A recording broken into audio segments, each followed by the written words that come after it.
The alarm rang at 5:10 a.m., but Daniel was already awake, staring at the cracked ceiling of his tiny apartment, rehearsing answers to interview questions while listening to his 6-year-old son breathe softly beside him. This interview was supposed to change everything, the kind of opportunity that only comes once if you're lucky and never again if you're late. He slipped out of bed quietly, knotted his worn tie with shaking fingers, and whispered a promise to his son that tonight they'd eat somewhere nicer than instant noodles. He didn't know that by the end of the day, the interview wouldn't matter anymore, and that the choice he was about to make on a rain-soaked sidewalk would rewrite the future he thought he was chasing.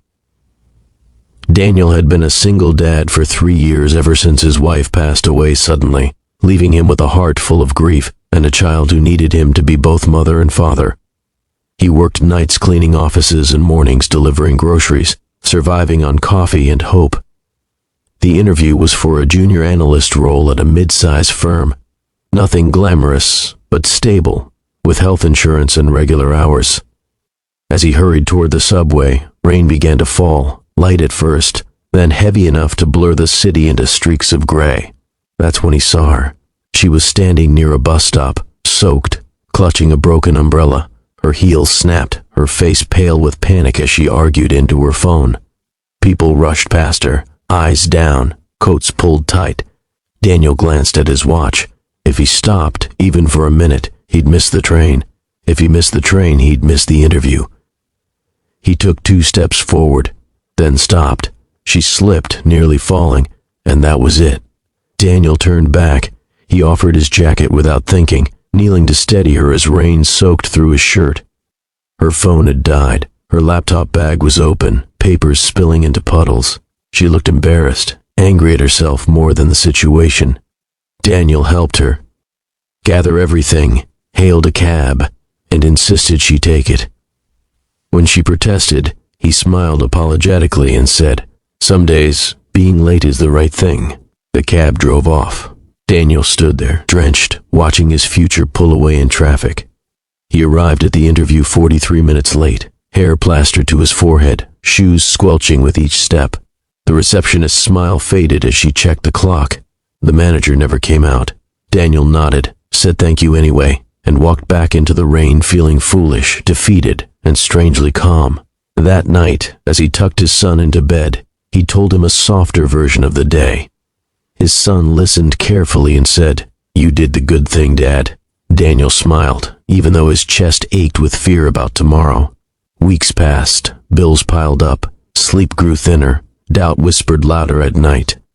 Then one afternoon, while Daniel was mopping floors in an office tower, a security guard approached him and said someone was asking for him by name in the lobby. Daniel assumed it was a mistake. When he stepped into the marble-floored entrance, his heart nearly stopped. The woman from the bus stop stood there, composed, confident, dressed sharply, her posture radiating authority. She smiled, but her eyes were serious.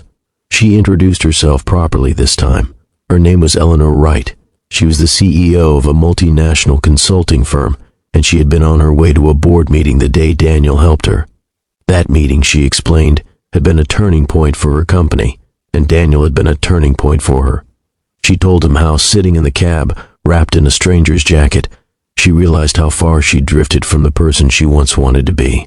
She had built success at the cost of compassion, efficiency at the expense of humanity.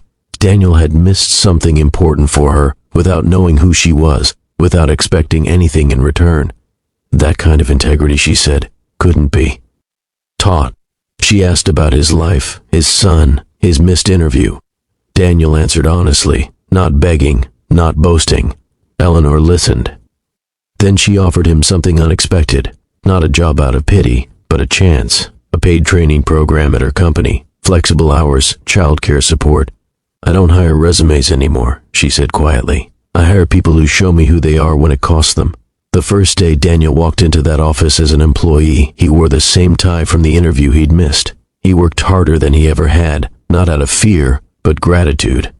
Eleanor kept her distance professionally, but she watched him closely. Over time, Daniel grew into the role, learning fast, asking thoughtful questions, earning respect. His son started doing homework at a real desk instead of the kitchen floor. Nights were calmer. Laughter returned to their home. Months later, during a company event, Eleanor publicly shared the story, not naming Daniel at first, about a stranger in the rain who reminded her what leadership really meant. When she finally introduced him, the room stood and applauded. Daniel felt something shift inside him, a quiet understanding that life wasn't about the doors you force open, but the ones that open because you chose kindness when no one was watching.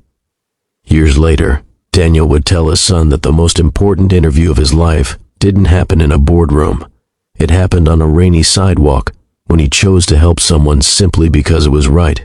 And his son, now older, would carry that lesson into his own life, proving that sometimes missing what you think is everything is exactly how you find what truly matters.